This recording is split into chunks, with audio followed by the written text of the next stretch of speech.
ఎలాగైతేనేమి మీ హామ్ పెరిగిందనో లేకపోతే ఇంకొక కారణం చేసి 2004లో ఓడించారు. 2009లో పునర్విభజన జరిగింది. అంటే అమరచింత క్యాన్సర్ అయిపోయింది, మీరు మక్తల్ వెళ్ళారు. అంటే 2009లో అక్కడ పొత్తుల్లో భాగంగా టీఆర్ఎస్కి పోయింది. అక్కడ టీఆర్ఎస్కి టికెట్ ఇస్తే మీకు టికెట్ ఇవ్వకపోతే బలవంతంగా టీఆర్ఎస్ బీఫామ్ లాక్కొని మీరు టీడీపీ నుంచి బరిలోకి దిగారు. బీఫామ్ కాదు నేను లాక్కున్నది. ఇక్కడ ఏమైందంటే ఆ రోజు నేను కేసీఆర్ గారు ఎంబడే ఆయన ఫోన్ చేశాడు, సార్కి చెప్తే వెళ్ళి ఎంబడే అన్నాడు.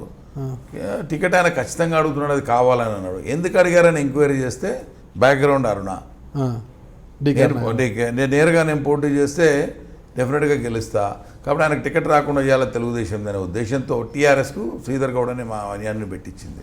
ఆయనకు డబ్బులు ఇచ్చి పెట్టడం. ఇక దాంట్లో కేసీఆర్ లావాదేవీలు కూడా చాలా స్పష్టంగా ఉన్నాయి. అది ఎన్నోసార్లు ఒప్పించుకున్నా కూడా ఇప్పుడు అది చర్చ కాదు.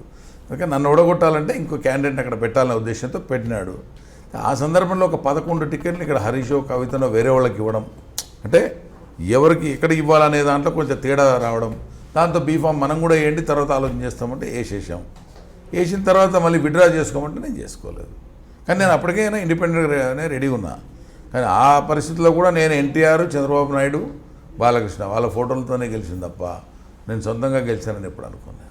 ఆ పనితీరుని చూసిండొచ్చు, ఆ పట్టుదల 19 అమరచింత కాన్స్టిట్యున్సీ డెవలప్మెంట్ చూసిండొచ్చు, గెలిపడం జరిగింది. మరి 2014లో మీ ఓటమికి 2014 వచ్చేసరికి నన్ను ఓడగొట్టాలనే ఉద్దేశంతోనే ఎల్లారెడ్డి గారిని మళ్ళీ ప్రయోగించింది. అదే డీకే అరుణ ఎల్లారెడ్డి గారిని ప్రయోగించి డబ్బులు ఇచ్చి నీవు మక్తల్ టికెట్ అడుగుంది. ఎందుకంటే మక్తల్ ఎమ్మెల్యేగా ఉండే అంత పేరు.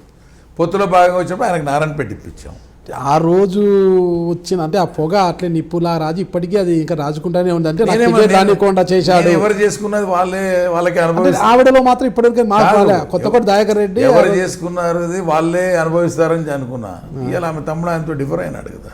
ఏ తమ్ముడి కోసం అయితే ఆమె ఆరాటపడిందో ఇలా ఆ తమ్ముడి నోటి నుంచే అన్నరాని మాటలు ఆమె వినాల్సిన పరిస్థితి అలా వచ్చింది. భగవంతుడు అనేవాడు ఒకడు ఉన్నాడు కదా.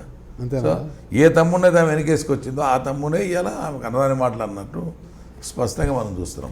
సరే అది నాటకమా నిజమా అనేది కాలం చెప్తుంది మనకు. అంటే మీకు ఇప్పుడు 2014 అప్పుడు ఎల్లారెడ్డి గారిని తీసుకొచ్చి అక్కడ పెట్టారు. డబ్బులు ఇచ్చి ఎల్లారెడ్డి గారిని పెడితే ఇండిపెండెంట్గానే వేస్తా కానీ నాకు ఇది కావాలంటాడు. అదే ఎల్లారెడ్డి గారు నాకు టికెట్ వద్దు, చేత వాస్తవంగా నాకు చేత కాకుండే.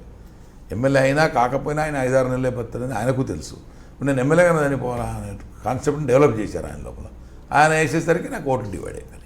మీరు భారీ ఎత్తున టీఆర్ఎస్ కార్యకర్తల వాళ్ళని కూడా కొనుగోలు చేశారు. ఎలాగైనా విజయం సాధించాలని లక్ష్యంతో 2014 ఎన్నికలు అంటారు. నేను సాధించాను, కొన్నానే. మీరు కొనుగోలు టీఆర్ఎస్ ఎక్కడుంది? అప్పుడు లేదు కదా అక్కడ. టీఆర్ఎస్ లేదు. ఎల్లారెడ్డి గారికి ఒక వర్గము, ఒక పేరు ఉంది. చెడ్డ పేరు, మంచి పేరుకు మధ్యస్థ పేరు ఆయనకు ఉంది. ఒక బీసీ లీడర్గా పని చేయకపోయినా నష్టం ఎవరు చేయలేదనేది. ఆయన ఆ ప్రాంతంలో అక్కడ 2 సార్లు ఎమ్మెల్యే చేసినాడు. సో ఆ పొత్తులో భాగంగా వచ్చినప్పుడు ఆయన నువ్వు పోటీ చేయి, నువ్వు ఇండిపెండెంట్గా నువ్వు సార్ అట్లే చెప్తాడు, మన ఓట్టుకోకూడదంటే వినకుండా మోని పట్టుపట్టాడు. అప్పుడు ఆయనకు నారాయణపేట నన్ను పొమ్మంటే లేదు, ఎల్లారెడ్డికి అక్కడ ఇచ్చినా గెలుస్తాడు, ఇటు ఇండిపెండెంట్ అయినా నేను గెలుస్తానని ఛాలెంజ్ చేశాను. ఆయనకు అక్కడ నారాయణపేటకు పొమ్మని ఆయన అక్కడ గెలిచాడు, ఇక్కడ నేను గెలిచాను. సో దాన్ని ఈసారి ఆయన ఏం చేశానంటే నాకు వద్దు టికెట్ అనేటువంటి దాంతో వేరే ఆయనకి ఇప్పించాను. ఇచ్చిన తర్వాత నాకు ఇది కావాలని అడగడం, ఇవ్వపోయేసరికి ఆ అడ్వాంటేజ్ నేను ఓడగొట్టాలంటే ఎట్లా అని కేసీఆర్ గారు తన రాజకీయం తాను ప్రయోగించాడు. దానికి అరుణ సహకారం అరుణ ఇచ్చింది, గెలిచాడు. సరే 2014 పక్కన 2019 ఎన్నికల్లో తిరిగి మీరు మక్తల్ నుంచే పోటీ చేస్తారు. మక్తల్ నుంచే చేస్తాం ఖచ్చితంగా. ఇప్పటి నుంచే ఎలాంటి శక్తిని కూడా దేవరకదరా ఈ 2 మా కాన్షియన్స్లే. ఎందుకు మా కాన్షియన్స్లు అంటే మాకు ఆశతో కాదు, ఈ 2 ఒకటిగా ఉన్నది 2 భాగాలుగా ఆ రోజు ఉన్నటువంటి నాగం జనార్దన్ రెడ్డి గారు, మందా జగన్నాథం గారు, జైపాల్ రెడ్డి గారు, ఈ ముగ్గురు విడదీశారు దాన్ని. అబ్నార్మల్గా ఈరోజు ఎట్లయితే తెలంగాణను ఆంధ్రప్రదేశ్ను విడదీశారు అబ్నార్మల్గా, అదే రకంగా విడదీశారు. ఆ పరిస్థితుల్లో మా కార్యకర్తలు డివైడ్ అయినారు. అంటే మేము పోటీ చేయకూడదు, టికెట్ రానియకూడదు అనే ఉద్దేశంతో నాగమన చేసినటువంటి కుట్ర అది. దానికి ఆనాడు అక్కడ ఉన్నటువంటి పెద్దలు ఇంకా ఎమ్మెల్యేలను సహకరించినాడు, పేర్లు వద్దు ఈరోజు బాధపడతారు, వాళ్ళందరూ సహకరించినారు. కానీ వాళ్ళ యొక్క శాపమే మాకు అదృష్టం వరం అయిపోయింది. సో ఇద్దరిని ప్రజలు గెలిపిస్తారు. ఫస్ట్ టైం ఇన్ ఇండియాలో భార్య భర్త ఒకే అసెంబ్లీలో ఒకే పార్టీ నుంచి ఒకేసారి గెలిచి పక్కపక్కలు కూర్చునేటువంటి అవకాశం, ప్రజల కోసం పోరాటం చేసే అవకాశం మాకు దొరికింది. ఎవరికి దొరకలే.